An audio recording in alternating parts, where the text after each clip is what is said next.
Hello, everyone, and welcome again for today's show. It's Friday, and I am watching today. Actually, I did nothing new to my face, so there's nothing new to tell you there. But so I have no recommendations for that. But I did before the quarantine. I shopped. Not often at Trader Joe's, but shopped enough. And I saw that they had this tea tree Tingle series, and it's with peppermint tree, tea tree, and eucalyptus botanicals. I love eucalyptus, but I am not a fan of peppermint or spearmint in a body wash. And I was just hoping that it didn't have as much of that in it. So when I did try the body wash, unfortunately it did, and it did not work well for me at all. It irritates my skin, and it becomes very, very, very, very painful. But I tried the conditioner, and I thought it was a pretty good conditioner. I have no complaints. It was when you do put it on and you do let it sit there, because of course I told you that I put it on at night, that it does tingle a lot. So but it does go away, so it's not terrible. And it's only like less than $4 for a bottle. I think it's like $3.40 or something like that, which I think is an excellent price. And then Taraji, I told you yesterday that I'll try her. She has like this hydrating hair milk. It's called a mending and hydrating hair milk, and it's called Smooth Attitude. I love the names. I think it's just the names of each product is pretty cool. I was more surprised that, see how it is stiff. I was more surprised that it did leave my hair a bit hard in places. And so I think I was more surprised at that than anything. I must say though, if you really are doing a daily condition like I'm doing and putting on whatever product on a daily basis, if you're doing a deep conditioning, if you're just conditioning your hair every day, then that works. But if you're doing a deep condition, I will say that my hair has never been healthier because I do a deep condition on a daily basis. But I will say though that it's just that some conditioners are a bit more, it gives your hair a bit more moisture and a bit more volume. And so that's a positive. And in many cases, length. Now, so I'm not sure. I'm not too impressed. I will say that for the price of the conditioner, I think it's great. I'm not sure if I'm that impressed with Taraji's product. I definitely will not buy it again because I don't like why it's hard, especially if I didn't put a gel on. I can understand if it was gel, but it's supposed to be hydrating hair milk, so it shouldn't make my face hard. I mean my hair hard at all. So I'm a little bit kind of stunned at that reaction. Anyway, and I really don't like hard hair, so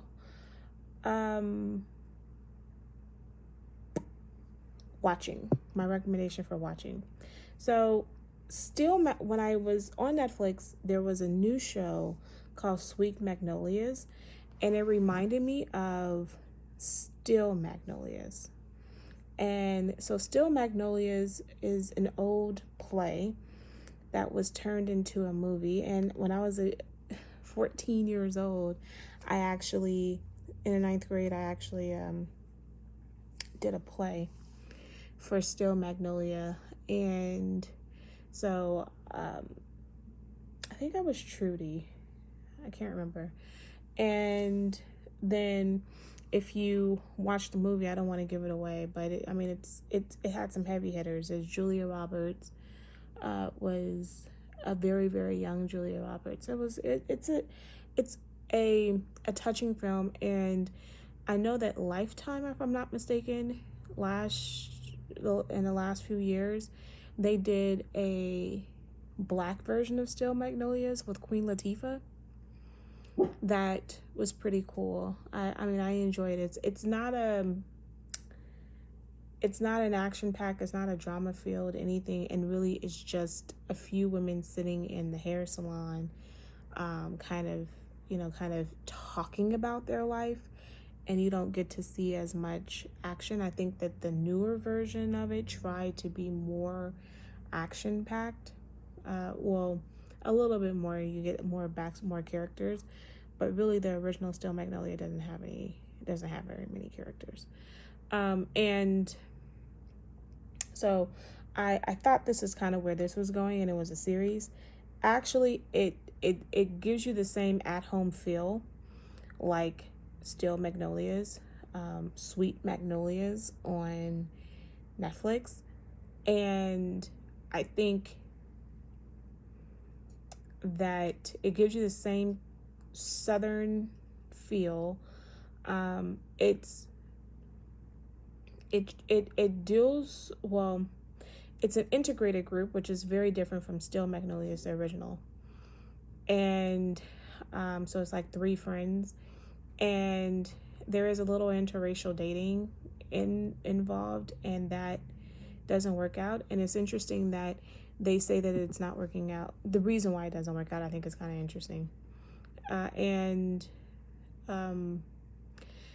they do deal a little bit with racism, but I will say that I think what they're trying to demonstrate is that in these very small town communities, like very tight-knit communities, with it, because it takes place in South Carolina, that yes, racism exists and they're not straying away from it, but the relationships that you have within the community tends to be tighter and stronger. So and there's a number of communities in the South that has that same type of feel. So to me, I can understand where someone could get a little annoyed by the film, because it doesn't really the show, because it doesn't really deal with because it seems maybe out of touch. But I actually think that, because even as I was watching it, I was working in my head, how did I feel about this? And I do think that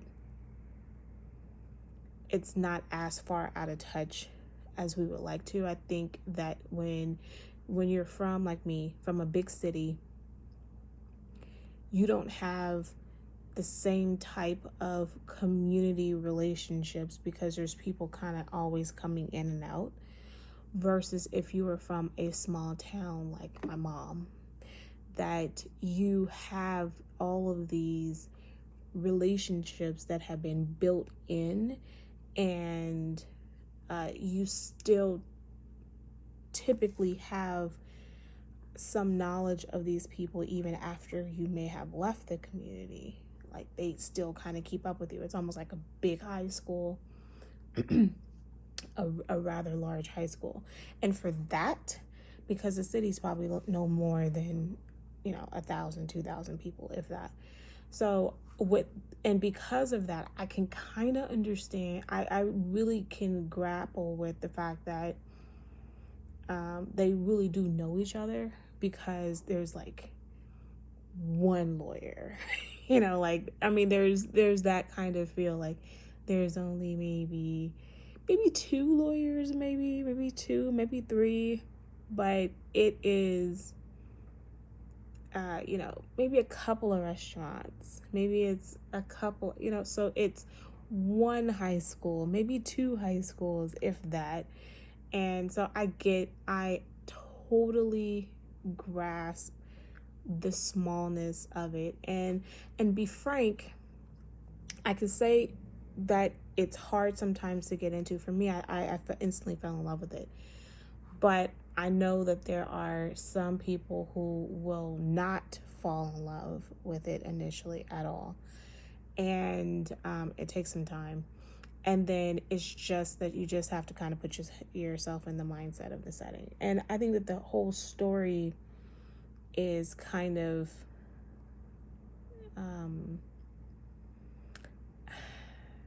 refreshing. I think it was refreshing. I am bummed at the end, and I cannot wait for season 2. Cross fingers, hopefully season 2. So other than that, I have nothing else for you all, and I look forward to talking with you tomorrow. And I don't know what to talk about.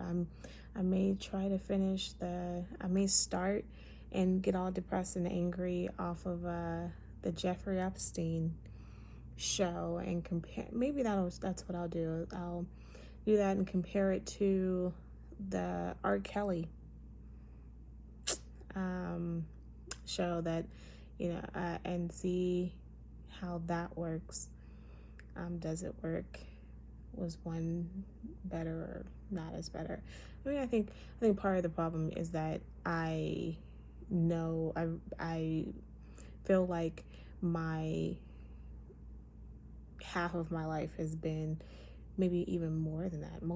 I would say almost since I was a kid, most of my life has been filled with an R. Kelly song. Maybe not when I was a kid, but I would say at least teenager and moving forward.